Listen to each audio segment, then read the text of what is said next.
চলতি বিশ্বকাপে মাঠে ব্রাজিল জাতীয় দলের হয়ে পায়ের জাদুতে প্রতিপক্ষ রক্ষণকে কাঁপিয়েছেন উইঙ্গার রাফিনহা।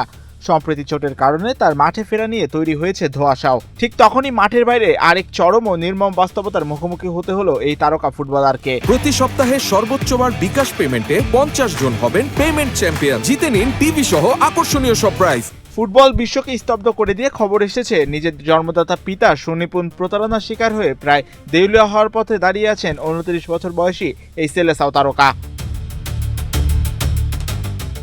ব্রাজিলিয়ান সাংবাদিক লিও দিয়াসের দাবি, রাফিনার পেশাদার ক্যারিয়ারের শুরু থেকেই তার খেলোয়াড়ি স্বত্বের প্রায় 80% গোপনে নিজের নিয়ন্ত্রণে রেখেছিলেন তার বাবা। ফলে রিয়াল ভায়াদোলিদ, লিডস ইউনাইটেড কিংবা বার্সেলোনার মতো বড় বড় ক্লাব ও স্পন্সরশিপের উৎস থেকে পাওয়া আয়ের সিংহভাগই রাফিনহার অজান্তে চলে গেছে তার বাবার পকেটেই। বছরের পর বছর ধরে চলে আসা এই অবিশ্বাস্য জালিয়াতির ঘটনাটি সম্প্রতি একেবারে অপ্রত্যাশিতভাবে প্রকাশ্যে এসেছে। স্ত্রীকে নিয়ে একটি নতুন বিলাসবহুল প্রাসাদ কেনার জন্য যখন ব্যাংক অ্যাকাউন্ট পরীক্ষা করতে যান রাফিনহা, তখনই তার মাথায় আকাশ ভেঙে পড়ে।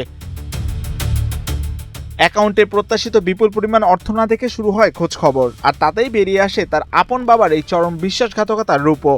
বর্তমানে বড় ধরনের আইনি ও তীব্র আর্থিক সংকটের মুখোমুখি হওয়া রাফিনা তার আইনজীবীদের সহায়তায় কোটি কোটি টাকার এই লোপাটের হিসাব উদ্ধারে আইনি পদক্ষেপ নিচ্ছেন বলে জানা গেছে।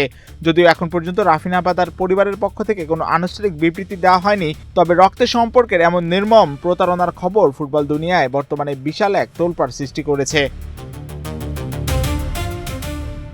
মাহিরুজ্জামান, বাংলাদেশ প্রতিদিন।